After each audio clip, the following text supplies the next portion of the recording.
Hello friends, स्वागत है आपका प्यार में। आज हम बात करेंगे, हमारे पटवार का मिशन कंप्लीट हो गया है। अब हम देखेंगे कि फोर्थ ग्रेड जो हमें 19 सितंबर से लेकर 22 सितंबर के बीच महामुकाबला होने जा रहा है, उसकी आज हमारा बूस्ट टेस्ट सीरीज का पहला टेस्ट है, जिसमें हम क्या देखेंगे, हम उस एग्जाम को देखेंगे जो हाल फिलहाल में राजस्थान कर्मचारी चयन लग रहा है। ठीक है, वो एग्जाम कौन सा है? तो एग्जाम पटवार का है। ठीक है, हम पटवार के क्वेश्चन को, जिसमें राजस्थान के जो मेन इंपोर्टेंट क्वेश्चन आया, जो राजस्थान जीके से रिलेटेड क्वेश्चन पूछे गए हैं, उनकी बात करेंगे। मैं आपके सामने राजस्थान जीके के क्वेश्चन उनके आधार पर कराऊंगा। आपको मान के चलना है, जो वर्ल्ड का ट्रेंड चल रहा है, यानी आपका एग्जाम होता है पटवार का 17 अगस्त को। ठीक है, यानी 17 अगस्त को बोर्ड का एग्जाम होता है। उसमें जो पेपर के अनुसार प्रश्न पूछे गए ना, उसके आधार पर हम कराएंगे। ठीक है, यानी पटवार एग्जाम में 17 अगस्त को जो प्रश्न पूछे गए हैं, उसके आधार हम देखेंगे कि किस प्रकार क्वेश्चन आ रहे हैं, तो उसके आधार पर आगे किस प्रकार क्वेश्चन आ सकते हैं, उन्हीं के आधार पर हम देखेंगे। ये वीडियो हमारा रहेगा, तो आराम से हमारे राजस्थान चतुर्थ श्रेणी कर्मचारी भर्ती के लिए फोर्थ ग्रेड के बूस्ट टेस्ट सीरीज रह गई है। मैं आपको विश्वास दिला सकता हूं, जिस प्रकार हमने पटवार में शानदार प्रदर्शन किया है, उसी प्रकार हम राजस्थान कर्मचारी चयन बोर्ड की जो फोर्थ ग्रेड की भर्ती है, जो 6 पारी में होने वाली है, उसमें शानदार शानदार क्वेश्चन लेके आऊंगा आपके सामने। और शानदार उन्हीं क्वेश्चनों के आधार पर आपको 360 डिग्री का एनालाइज कराकर मैं आपके सामने 19 सितंबर से लेकर 22 सितंबर के बीच में क्वेश्चनों की जड़ें लगा दूंगा। ठीक है, तो हमारा आज का पहला क्वेश्चन क्या रहेगा, देखते हैं। पहला क्वेश्चन फोर्थ ग्रेड में, पहला क्वेश्चन आराम से लिखने के बजाय आराम से सुनना है क्या क्या बोल रहा हूं मैं। ठीक है, यानी लिखने के बजाय आराम से सुनना है। ठीक है, हमारा पहला क्वेश्चन जो पटवार एग्जाम 2017 पटवार एग्जाम 17 में अगस्त को आया था, पहली शिफ्ट, उसकी बात करें तो मेवाड़ के महाराणा शंभू सिंह के दरबारी कवि कौन थे? यानी आपके सामने आया था, जो मेवाड़ के महाराणा शंभू सिंह थे,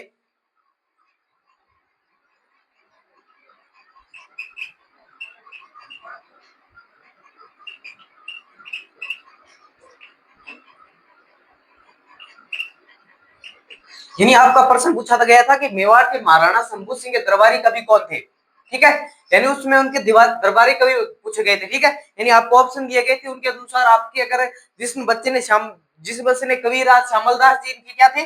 दरबार कवि थे। ठीक है, कविराज श्यामल कविराज श्यामलदास जी इनके क्या थे? दरबारी कवि थे। ठीक है, अब अब आगे क्वेश्चन क्या पूछ सकता है राष्ट्रीय कर्मचारी चयन बोर्ड की? इतनी औकात है कि वो इसके आधार पर क्वेश्चन पूछेगा। यानी कविराज श्यामलदास जी किसके दरबारी कवि थे? तो शंभू सिंह के थे। ये कहाँ के राजा थे? तो ये मेवाड़ के राजा थे। ठीक है, यानी मेवाड़ के राजा थे। और श्यामलदास जी की बुक का नाम पूछे ना, तो आपकी बार आगे वीर विनोद किसकी बुक है? यानी अगर आगे इस प्रकार क्वेश्चन बनाएगा ना इनसे रिलेटेड, तो मेवाड़ महाराणा शंभू सिंह दरबारी कवि किसके थे? तो दरबारी कवि कौन थे? तो कवि श्यामलदास जी थे, उसके ऑप्शन के अनुसार। ठीक है, अब श्यामलदास जी की आपको वीर विनोद पूछे ना, तो वीर विनोद किसकी पुस्तक है? तो श्यामलदास जी के। ठीक है, यानी इस प्रकार से क्वेश्चन आने के चांस अब आगे रहेंगे। ठीक है, एक आपके ऑप्शन में दे रखा था दुर्सा अड्डा। ठीक है, यही दुर्सा अड्डा आपके ऑप्शन में दे रखे थे। ठीक है, अब दुर्सा अड्डा की आपके आपके ऑप्शन के आधार पर पेपर बनेगा। अगर आपके मान लीजिए कि ऑप्शन के आधार पर पेपर बनता है ना, यानी ऑप्शन के आधार पर पेपर बनेगा ना, तो उसमें आपके सामने फोर्थ पटवार एग्जाम में इसको पूछा गया, मेवाड़ महारानी शंभू सिंह के लिए दरबारी कवि आपको पूछा गया था, तो उसका श्यामलदास जी ऑप्शन हो गया। ठीक है, अगर आपको इस पे आगे बढ़ के पूछेगा तो श्यामलदास जी की पुस्तक कौन सी, वो बोल सकता है कौन सी है, तो वीर विनोद इनकी पुस्तक है। ठीक है, अब आपके उसमें दे रखा था दुर्साहडा। ठीक है, अब दुर्साहडा की आपको क्या पूछ सकता है, क्या पूछ सकता है? पुस्तक पूछ सकता है। ठीक है, दुर्साहडा किसके थे? तो अकबर के क्या थे? ये दरबारी थे। ठीक है, यानी अकबर के क्या थे? दरबारी थे। अब्दुल साडा की पुस्तक क्या, आपको इंपोर्टेंट पुस्तक बताता हूँ,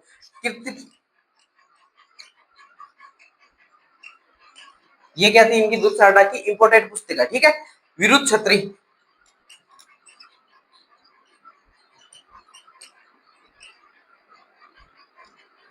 यानी आपके सामने शंभू सिंह का है, शंभू सिंह का आपको पता है कविराज श्यामलदास जिनके क्या थे? दरबारी कवि थे। ठीक है, अब वीर विनोद की इनकी क्या लिखी हुई पुस्तक लिखी हुई है? वीर विनोद इंपोर्टेंट लगा लेना, राजस्थान कर्मचारी के इंपोर्टेंट बुक है। वीर विनोद किसकी पुस्तक है?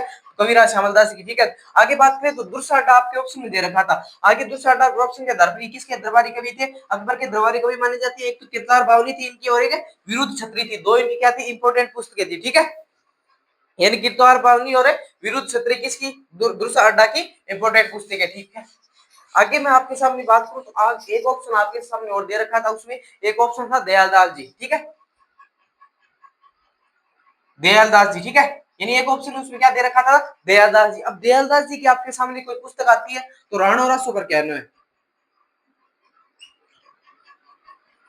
ठीक है। यानी राणा रसो किस पे लिखी हुई है, तो बप्पा रावल से लेकर इन्होंने लिखी थी, बप्पा रावल से लेकर जय सिंह, इसमें जय सिंह तक लिखी हुई पुस्तक कौन सी है ये, यानी गोइलवश बप्पा रावल से लेकर मेवाड़ के जो राजा थे उन पे लिखी हुई पुस्तक है। ठीक है। यानी आपके सामने एक दयालदास जी था, एक दुर्साटा था, एक आपके सामने था श्यामलदास जी। ठीक है। तीनों की मैंने मोस्ट इंपोर्टेंट पुस्तकें बता दी है। तो राणा रसो किसकी है, तो राणा रसो किसके, दयालदास जी के। ठीक है। अगर किसी प्रकार क्वेश्चन आता है तो आपको क्या करके आना है, सही करके आना है। ठीक है। यानी आप फोर्थ ग्रेड में मान के चलना कि जीके का वेटेज आपके सामने 70 क्वेश्चन होगा, तो 70 क्वेश्चन में आप कम से कम 60 क्वेश्चन करके हो ना, तब आपका सिलेक्शन श्योर है। ठीक है। आगे आपके सामने क्वेश्चन है, केला देवी भक्तों के द्वारा गाया जाने वाला लंगूरिया नृत्य, लंगूरिया गीत राजस्थान के किस क्षेत्र में, क्षेत्र का लोकप्रिय है। ठीक है।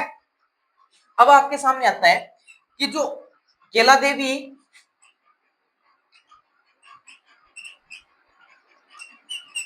खेला देवी के जो खेला देवी है ना, उनका भक्तों के द्वारा गाए जाने वाले लंगूरिया गीत, यानी केला देवी के भक्तों के द्वारा गाए जाने वाला कौन सा गीत है, केला देवी भक्तों द्वारा गाया जाने वाला कौन सा गीत है, केला देवी भक्तों के द्वारा गाया जाने वाला कौन सा गीत, भक्तों के द्वारा गाया जाने वाला कौन सा गीत, लंगूरिया गीत। ठीक है। अब इसने क्या पूछा था, उस क्षेत्र का नाम बताना है। ठीक है। अब केला देवी के भक्तों के द्वारा गाया जाने वाला गीत कौन सा है, तो केला देवी कहाँ पे है, करौली में। ठीक है। यानी करौली में किसका मंदिर बना हुआ है, अगर आपके सामने इस पर आ जाता है करौली में कौन सी देवी का मंदिर बना है, तो आपके सामने आना चाहिए केला देवी। ठीक है। अब केला देवी के द्वारा भक्तों के द्वारा कौन से गीत गाए जाते हैं, तो लंगूरिया गीत गाए जाते हैं। ठीक है। यानी आपके सामने अगर आप किसी प्रकार क्वेश्चन पूछे तो आपको क्या करके आना है, सही करके आना है। ठीक है। अब मैं आपके सामने थोड़ी सी और बता दूं, केला देवी का मंदिर कहाँ बना हुआ है, करौली में बना हुआ है। अब करौली में केला देवी किसकी कुल देवी है, आपके सामने केला देवी आ गया, कुल देवी पूछे ना तो यादव वंश की, यानी यादव वंश की कुल देवी कौन सी है, तो केला देवी है। ठीक है। अब केला देवी का मेला कहाँ पड़ता है,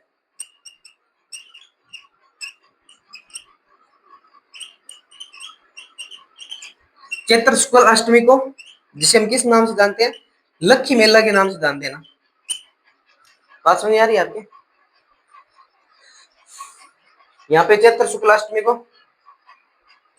त्रिकूट की पहाड़ी पर,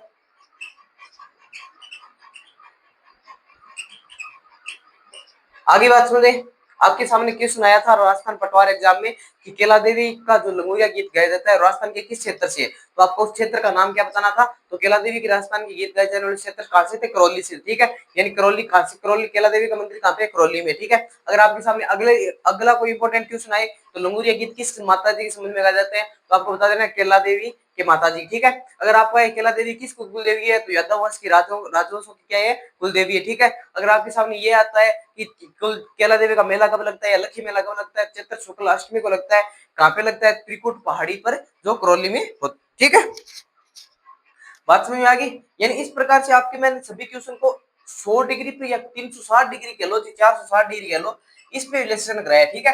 यानी हमारे रिसेंटली जो एग्जाम हुआ है ना उसके आधार पर करा रहा हूँ, यानी उसके आधार पर कराऊंगा, तो आपके सामने इंपोर्टेंट क्वेश्चन सभी हो जाएंगे, और इसी के आधार पे आप फोर्थ ग्रेड में देख के मान के चलना कि हमारे क्लास से जो मैं आपकी बार बूस्टर सीरीज स्टार्ट की है ना आज से, यानी हमने आज 19 से लेकर अगली 19 तक करेंगे ना, तो आपके 30 एग्जाम 30 टेस्ट हो जाएंगे। 30 में से आपके सामने लगभग मैं करा दूंगा 300% करा दूंगा। ठीक है। इन 300% करा दूंगा, 300 में से आपको मान के चलना है कि 100% आपको हूबहू देखने को मिल जाएंगे। ठीक है। क्योंकि मैंने फोर्थ ग्रेड करके दिखाया है आपको, तो आगे भी करके दिखाऊंगा मैं आपको, मान के चलना है। ठीक है। अगला क्वेश्चन हमारा क्या रहेगा कि राज्य के किस राज्य के लिए महाधिवक्ता की नियुक्ति कौन करता है, पटवार एग्जाम में आया था कि राज्य के लिए महाधिवक्ता की नियुक्ति कौन करता है,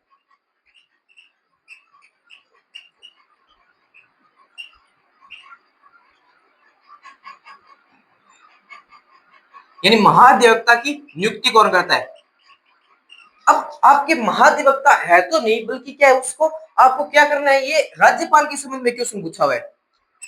अब आपको मान के चलना है कि राज्यपाल आपके टॉपिक में पॉलिटी में दे रखा है। ठीक है। अब राज्यपाल नियुक्ति करता है, ये प्रश्न पटवार एग्जाम में 3 क्वेश्चन पूछ लिए, यानी राज्यपाल पटवार एग्जाम में 3 क्वेश्चन पूछ लिए, क्या नियुक्ति नियुक्ति की, वही किससे, राज्यपाल से संबंधित। तो आपको क्या करना है, आराम से इस क्वेश्चन को समझना है, मैं आपको आराम से ये क्वेश्चन कराऊंगा। ठीक है। राजस्थान में कौन किसकी नियुक्ति करता है, ठीक है, एक तो महाधिवक्ता की नियुक्ति करेंगे। ठीक है। एक किसकी नियुक्ति करते हैं? सीएम की नियुक्ति करते हैं, ठीक है। ये किसकी नियुक्ति करते हैं? आरपीसी अध्यक्ष और सदस्यों की नियुक्ति करते हैं, ठीक है। ये किसकी नियुक्ति करते हैं?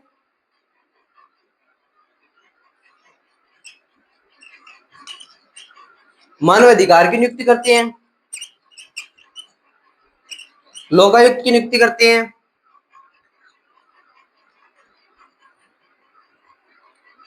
ये मेन टॉपिक आपके सामने इसी प्रकार की नियुक्ति करेंगे, ठीक है। ये कुलपति होते हैं,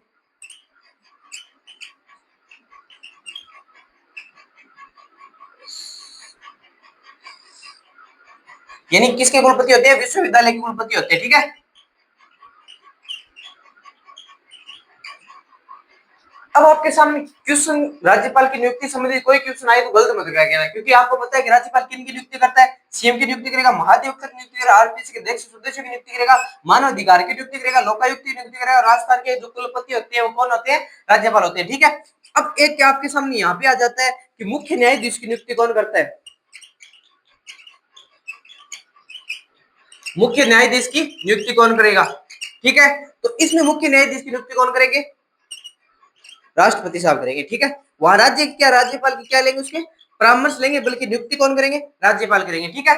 और यहाँ पे नियुक्ति मुख्य न्यायाधीश की नियुक्ति कौन करेंगे? तो राज्यपाल करेंगे, ठीक है। राष्ट्रपति करेंगे, यानी मुख्य न्यायाधीश की नियुक्ति कौन करेंगे? राष्ट्रपति करेंगे, किसकी सलाह पर? राज्यपाल की सलाह पर, ठीक है। अगर नियुक्ति के संबंधित कोई राज्यपाल से आपसे क्वेश्चन आता है तो वो आपको यहाँ समझ लेना, ठीक है। हमारे इस वीडियो में ना नियुक्ति जो इस प्रश्न के आधार पर नियुक्ति देखेंगे, अगर जो राज्यपाल का क्वेश्चन आएगा उसमें जो अन्य राज्यपाल की बात है, आर्टिकल की बात है, वो भी देख लेंगे, ठीक है। अगला क्वेश्चन करते हैं, यानी आपको इस प्रकार के क्वेश्चन को आराम से क्लास को देखना है। हमारा जो ये कंटेंट है आपको टेलीग्राम चैनल पर मिल जाएगा, ठीक है। वहां से इसको क्या कर लेना है? चैनल को सब्सक्राइब कर लेना है। अब आपके सामने उसमें दो ऑप्शन ये दे रखे थे, एक विपक्ष के नेता, ठीक है, एक स्पीकर। विपक्ष के नेता कौन है हमारे? टीकाराम जूली साहब है, ठीक है। किसके? कांग्रेस के विपक्ष के नेता है, ठीक है। यानी कांग्रेस के विपक्ष के नेता कौन? हमारे टीकाराम जूली साहब है, ठीक है। बात समझ आ गई? आगे आपका अगला क्वेश्चन क्या था कि राजपूतों की उत्पत्ति अग्निकुंड सिद्धांत से प्रतिपादन किसने किया था? यानी राजपूतों की उत्पत्ति के बारे में क्वेश्चन था।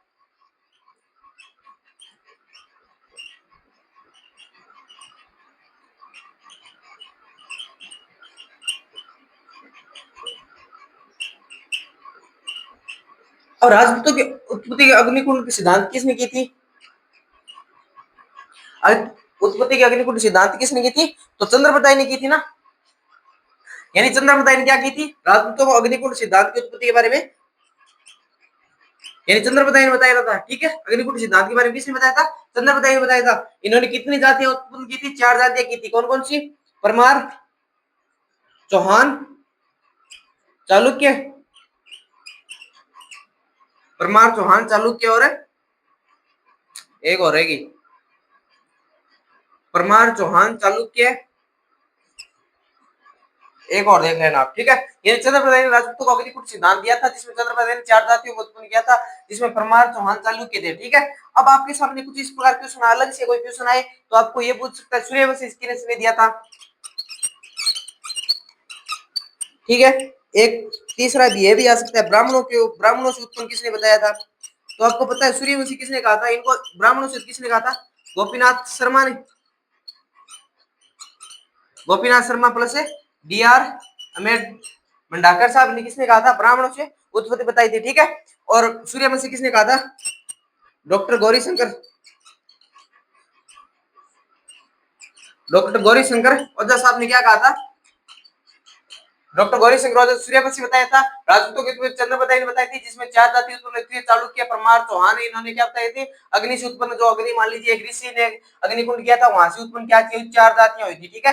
वहां से 4 जातियां उत्पन्न हुई थी, जिसमें परमार हो गए, चौहान हो गए, चालुक्य हो गए।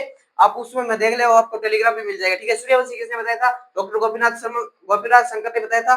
गोपीनाथ डॉक्टर गोपीनाथ डॉक्टर गौरी शंकर ओझा, सॉरी, डॉक्टर गौरी शंकर ओझा साहब ने क्या बताया था? सूर्यवंशी बताया था। और ब्राह्मणों से उत्पत्ति किसने बताई थी? तो गोपीनाथ शर्मा ने, ठीक है। बात समझ में आ गई आराम से कि आपको उत्पत्ति सिद्धांत है ना, अगर कोई क्वेश्चन आता है तो यहाँ से बाहर नहीं जाएगा, मान के चलना आप, ठीक है। अगर उत्पत्ति सिद्धांत कोई क्वेश्चन आता है राजपूतों की उत्पत्ति संबंधित, तो यहाँ से कोई क्वेश्चन बाहर नहीं जाएगा, ठीक है। इसी कारण मैंने आपको बताया कि पटवार एग्जाम के अनुसार मैंने आपको ये टेस्ट सीरीज लॉन्च किया आपके सामने। आगे बात करता हूँ, अगला क्वेश्चन क्या है हमारा। अगला क्वेश्चन यह आया था कि कजली तीज भाद्रपद कृष्ण तृतीया की राजस्थान में किस क्षेत्र की प्रसिद्ध है। यानी आपके सामने वो दे ही रखा है सभी ने आपको कजली तीज, ठीक है। आपको कजली तीज ना देकर बुड्ढी तीज,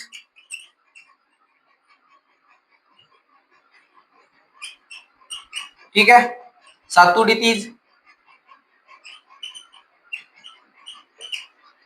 कजली तीज, बुड्ढी तीज, सातुड़ी तीज, ये किस माह में आती है वो याद रख लो पहले। भाद्रपद की कृष्ण तृतीया को, ठीक है। यानी भाद्र माह की कृष्ण तृतीया क्या आती है, सातुड़ी तीज, कजली तीज, बुड्ढी तीज, ठीक है। कहाँ की प्रसिद्ध है ये आपके क्वेश्चन आया था, बूंदी की है, ठीक है। यानी इस प्रकार से आपका क्वेश्चन आया था। यानी भाद्रपद की कृष्ण माह की तृतीया को मनाई जाती है, कहाँ की प्रसिद्ध है, बूंदी की है। अब आपके सामने इस प्रकार क्वेश्चन ये आपका ऑप्शन में करके आए हो, आप जयपुर करके आए हो, ठीक है। जयपुर की ये नहीं है, जयपुर की क्या है, तो जयपुर की गणगौर है। यानी गणगौर किस कहाँ की प्रसिद्ध है, तो जयपुर की प्रसिद्ध है, ठीक है। यानी इस प्रकार से ये क्वेश्चन है ना, यानी इस प्रकार से ये क्वेश्चन है आपके सामने, क्वेश्चन आया था कजली तीज कहाँ की प्रसिद्ध है, ये राजस्थान के क्षेत्र को बताया, आपको रिलेट करके बताया था। यानी उसने राजस्थान नाम दिया था।